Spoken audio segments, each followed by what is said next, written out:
ada nggak bang sebuah foto yang tengah saya cari bertahun-tahun?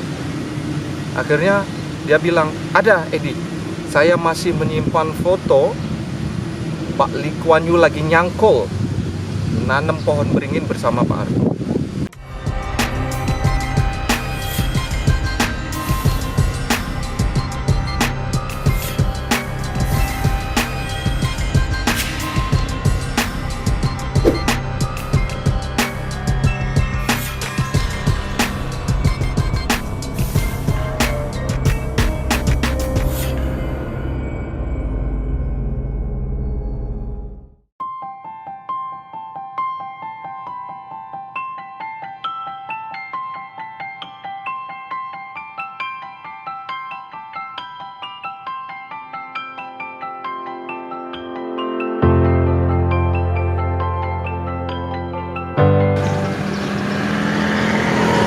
Hai guys, selamat pagi, salam sejahtera, good morning. Pada pagi hari yang cerah ini saya sekarang berada tepat di gedung BP Batam, kalau dulu orang menyebutnya dengan gedung Otorita Batam. Nah, pada kesempatan ini adalah sebuah channel baru yang akan saya buat dan beri judul Batam Dulu dan Kini, yang utamanya nanti akan mendedah tentang Batam dari sisi tempo dulu dan kekinian.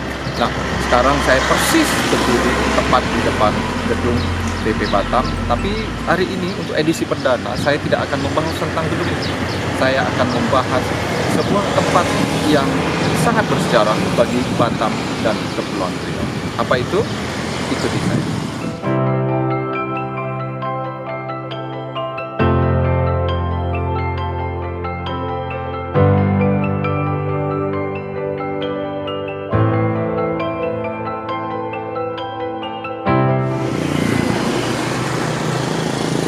Ini guys, banyak sekali orang Batam yang berseliweran di tempat ini hampir setiap hari, karena ini adalah jantungnya Batam, salah satu jantung pusat kotanya, pusat pemerintahnya Batam. Pas persis di depan gedung Otorita ada sebuah bundaran, sebuah taman kecil yang orang dulu menyebutkan sebagai Bundaran Otorita Batam, yang sekarang disebut karena BP Otorita sudah berganti nama, bersalin nama menjadi BP Batam, jadi orang sekarang menyebutnya sebagai Bundaran BP Batam. Nah, apa rahasia, apa cerita di dalam taman kecil ini akan saya jelaskan setelah ini.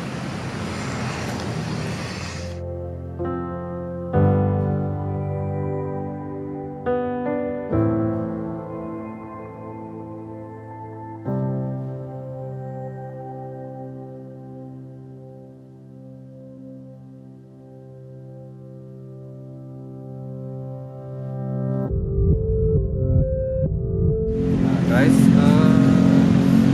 kita nyantai aja ya, duduk saja karena formatnya ini ya, ada cerita nilai-nilai sejarah, jadi santai saja formatnya. Saya akan duduk dan akan jabarkan sebentar tentang Bundaran BP Batam ini, sejarah dan apa peristiwa yang dianggap historis di sini.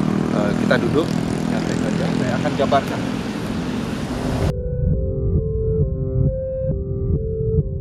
Oke guys, saya sekarang berada benar-benar di tengah-tengah Bundaran BP Batam, dan saya bawa ini sebuah buku. Buku ini judulnya Jejak Langkah Pak Harto, 16 Maret 1983, 11 Maret 1988. Ini adalah buku yang ditulis oleh Sekretariat Negara dan masih tersimpan di beberapa tempat, dan saya temukan buku ini waktu saya jalan-jalan di Pasar Senen. Jadi Pasar Senen itu di Jakarta kan kita sering menemukan kedai-kedai, lapak-lapak yang menjual buku-buku bekas. Nah, disitulah saya dapatkan buku ini lengkap selama Pak Harto memimpin, mulai dari tahun pertama sampai tahun beliau sebelum lengser. Nah, di dalam buku ini tidak banyak menyebut tentang BP Batam, tetapi saya menemukan pas di halaman 673.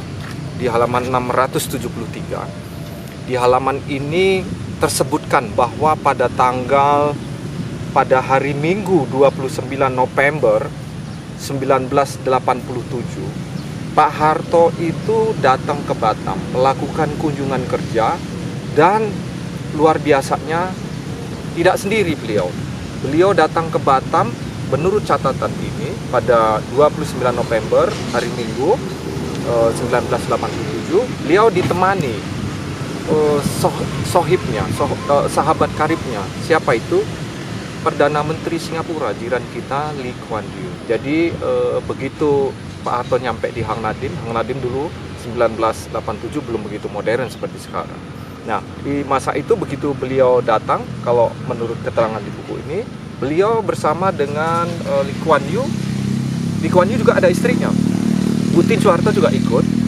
Beliau langsung ke Batam View. Di sana beliau meresmikan resort Batam View Beach Resort. Nah, setelah meresmikan Batam View, lalu kedua pemimpin negara itu bergegas ke Batam, ke area ini. Apa? Untuk meresmikan sebuah bundaran yang kecil ini. Jadi bayangkan, bundaran yang kecil ini diresmikan oleh Pak Harto. Hebatnya tidak sendiri beliau, tapi beliau didampingi oleh Perdana Menteri Lee Kuan Yew. Nah, gitu. Nah, disinilah beliau menanam pohon beringin bersama dengan Lee Kuan Yew. Jadi nanti akan saya tunjukkan prasastinya, bahwa di pohon beringin yang sering kita lewati ini, di dalamnya ada prasasti yang ditandatangani Pak Harto bersama dengan Lee Kuan Yew. Nah, itu tahunnya saya sudah jabarin. Jadi ini sebuah tempat yang historis. Nanti saya akan bawa Anda untuk memperlihatkan bukti bahwa memang benar-benar taman sekecil Nonet ini pernah dikunjungi dan pernah diresmikan oleh Presiden Republik Indonesia Pak Harto bersama dengan Lee Kuan Yew. Nah, foto-fotonya saya sudah temukan di buku saya. Ini buku saya yang saya tulis di tahun 2016. Itu buku saya kasih judul Satu Dekade Membangun Batam 2006-2016. Buku ini saya dedikasikan bersama tim untuk periodisasinya Pak Ahmad Dahlan sebagai wali kota Batam. Jadi beliau bersama dengan wakilnya Pak HM Rudi pernah memimpin Batam dari tahun 2006 sampai 2016. Selama satu dekade membangun Batam. Dan di dalam buku inilah ada foto ya, saya akan buka. Nah, persis di halaman 25 ini saya simpan foto ini foto yang bersejarah. Jadi tempat saya duduk ini, disinilah Pak Soeharto menanam pohon beringin yang sekarang sudah besar. Ini ada gambarnya, ada bukti sahihnya beliau lagi menyiram. Nah, foto ini bersejarah karena apa? Ya masih tersimpan gitu. Kalau nggak disimpan di buku seperti ini susah ini. Kita tidak akan menemukan bukti sejarahnya bahwa Pak Harto benar-benar meresmikan bundaran BP Batam ini lalu menanam pokok beringin. Nah, ini gambar. Anda bisa lihat. Tidak cuma satu gambar ini di handphone saya juga dapatkan. Saya dapatkan juga foto selain Pak Harto, ada foto Lee Kuan Yew gitu. Nah, di handphone saya, nanti saya perlihatkan. Di handphone saya itu saya menemukan foto Pak Harto bersama Pak Lee Kuan Yew. Lee Kuan Yew lagi nyangkol. Nah, ini saya akan buktikan. Nah, foto ini foto bersejarah dan saya dapatkan dari almarhum Bapak Fitrah Kamarudin. Beliau adalah salah orang terkenal di Batam dan beliau sudah lama bekerja di BP Batam. Waktu itu 1 tahun yang lalu sebelum beliau meninggal, saya ketemu beliau di sebuah kafe lagi ngopi bareng begitu. Lalu saya minta ke beliau, ada nggak bang sebuah foto yang tengah saya cari bertahun-tahun. Akhirnya dia bilang, ada Edi, saya masih menyimpan foto Pak Lee Kuan Yew lagi nyangkol nanam pohon beringin bersama Pak Harto. Nah, ini ada foto. Mungkin tidak terlalu jelas, tapi saya akan jelaskan sedikit. Ini jadi sebelum meninggal Pak Fitrah Kamarudin itu mewariskan foto ini ke saya. Jadi ini adalah foto bersejarah yang diberikan oleh Bapak Fitrah Kamarudin almarhum. Beliau adalah salah satu petinggi mantan pegawai Otorita Batam yang masih menyimpan foto ini dan diberikan kepada saya sebelum meninggal 1 tahun yang lalu. Itu tadi foto yang pertama ya, foto yang pertama. Ada lagi foto yang kedua. Foto yang kedua ini pemberian teman saya, namanya saya panggil Om Rahardi Subandrio. Nah, ini Om Rahardi Subandrio. Beliau berfoto di situ bersama istri dan anak-anaknya di tahun 1989. Ini beliau lagi jalan-jalan lah ke sekitaran Batam Center, lalu berhenti. Kemudian Anda bisa melihat pohon beringinnya masih kecil karena umurnya baru 1 tahunan lebih gitu. Nah, itu bisa jadi bukti bahwa ini dulu memang ditanam pohon beringin yang nanam bukan orang sembarang. Nah, untuk membuktikannya lagi, saya akan langsung saja ke lokasi. Jadi ke lokasi Anda bisa melihat bukti ada semacam prasasti gitu di bawah. Yuk, ikuti saya.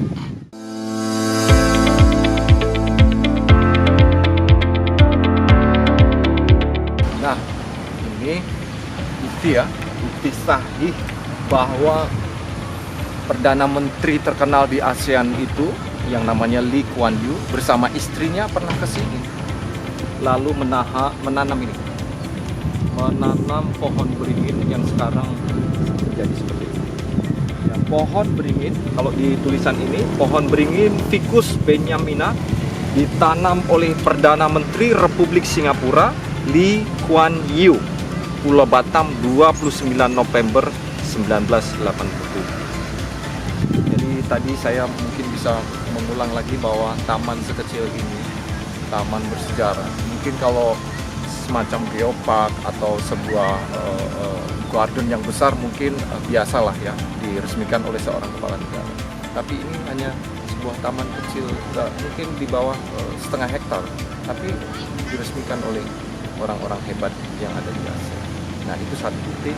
Yang kedua, kita ke sana lagi nanti ke pohon beringin yang ditanam oleh presiden kita, Soeharto.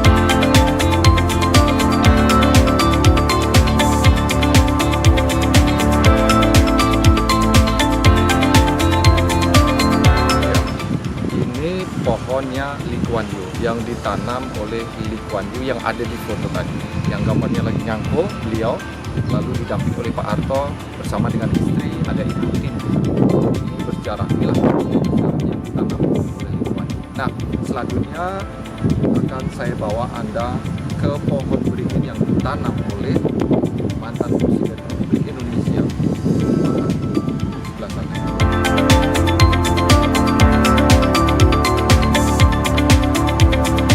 Nah guys, ini ya prasasti lah, istilahnya prasasti yang menandakan bahwa pohon beringin Ficus benyamina ini benar-benar ditanam oleh Presiden Republik Indonesia Pak Harto. Tanggalnya masih tetap sama, Pulau Batam, 29 November 1987. Jadi tempat ini benar-benar sejarah. Cuman satu lagi yang saya perlu infokan ke teman-teman guys, tidak hanya 2 kepala negara sejatinya yang nanam pohon beringin.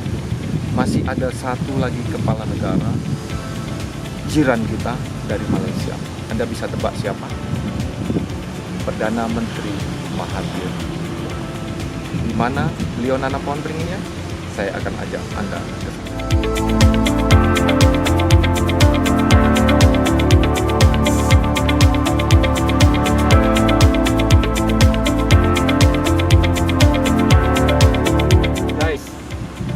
pohon sudah bersejarah. Jadi saya sudah tadi mention bahwa tidak hanya 2 kepala negara yang menanam pohon beringin di area taman yang sekecil ini. Jadi orang terkenal ketiga di ASEAN, bahkan di Asia, yang menanam pohon beringin ini, satu lagi adalah Dato Sri Dr. Mahathir Mohamad, Perdana Menteri Kerajaan Malaysia. Hanya saja waktu beliau datang ke sini tidak bersamaan dengan Lee Kuan Yew. Karena apa? Beliau datang menanam pohon beringin ini pada 5 Maret 1991. Nah, sekarang pekerjaan besar kita apa? Pekerjaan besar kita adalah mencari foto, mencari tahu, mencari file di mana, ya. Sampai sekarang saya belum menemukan di mana foto Dato Sri Dr. Mahathir Mohamad ini waktu nyangkul, waktu menanam pohon beringin. Sampai sekarang sudah hampir 20 tahun saya tidak menemukan satu baru foto yang menunjukkan bahwa beliau pernah. Tapi yang jelas memang tercatat di dalam sejarah bahwa di tahun 1991 Dr. Mahathir Mohamad pernah datang ke Batam lalu menanam pohon beringin di Taman Udara BPBD.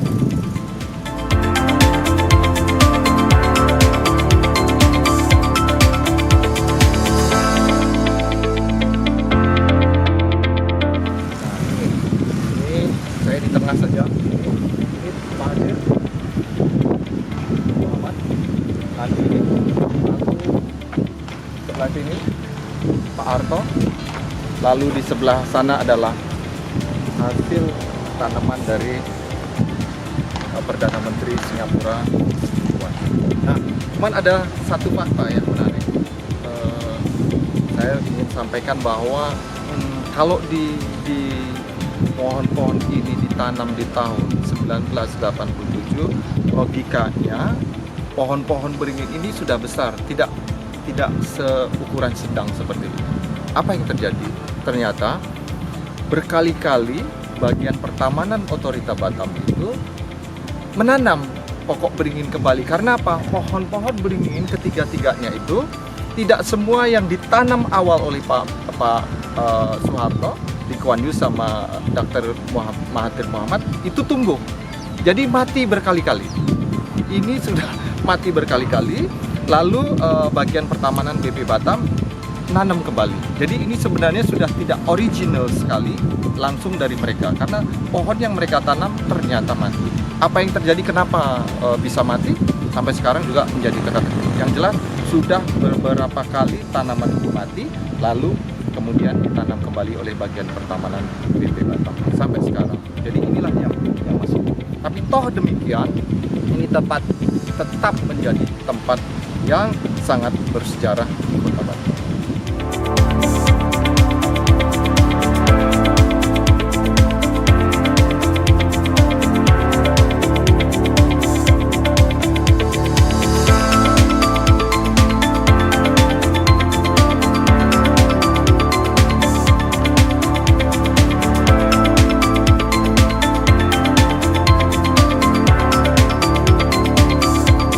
Tadi guys, saya sudah menelisik, membawa Anda untuk melihat fakta tentang taman bundaran BP Batam yang bersejarah tadi. Nah, hanya saja saya ingin sampaikan bahwa bundaran BP Batam ini kelak dalam waktu dekat, saya tidak tahu persisnya kapan, akan direvitalisasi, akan direstorasi, akan diubah sesuai bentuknya, tidak menjadi taman yang seperti ini. Karena itu Kepala BP Batam Pak Haji Muhammad Rudi membuat sayembara, ya, Ketua BP Batam membuat sayembara untuk membuat semacam tugu BP Batam dalam format yang baru.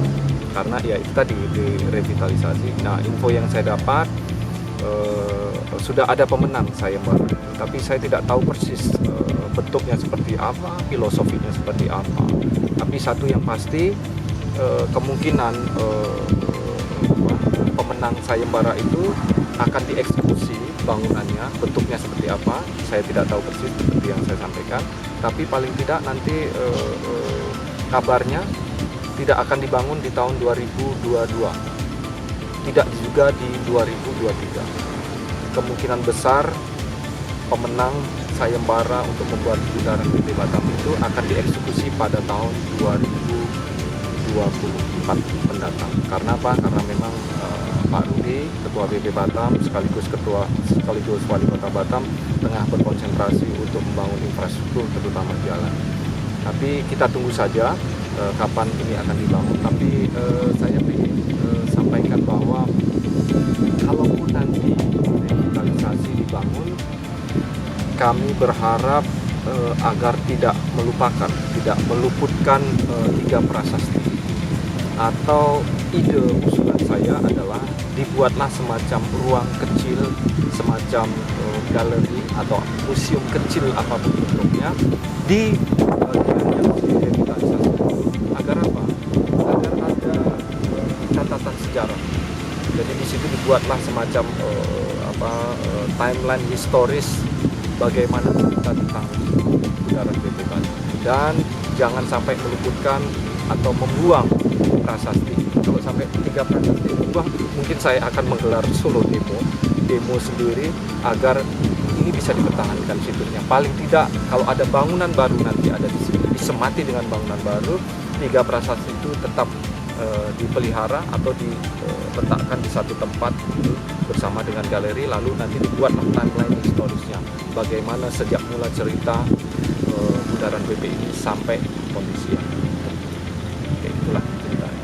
Nah guys, saya rasa hari ini saya sudah cukup bertutur tentang Batam tempo dulu. Dalam versi yang pertama saya sudah membahas tentang bundaran BP Batam. Next, saya akan kembali lagi untuk episode yang kedua, Batam Dulu dan Kini. Saya akan membahas tempat-tempat bersejarah, kondisinya dulu seperti apa, ceritanya seperti apa di masa lalu, lalu kondisi terkininya seperti apa. Itu saya yakin akan menarik orang untuk pengen tahu kondisi Batam seperti apa dan kondisi yang sekarang. Nah, saya pikir itu dulu guys, sampai jumpa di episode yang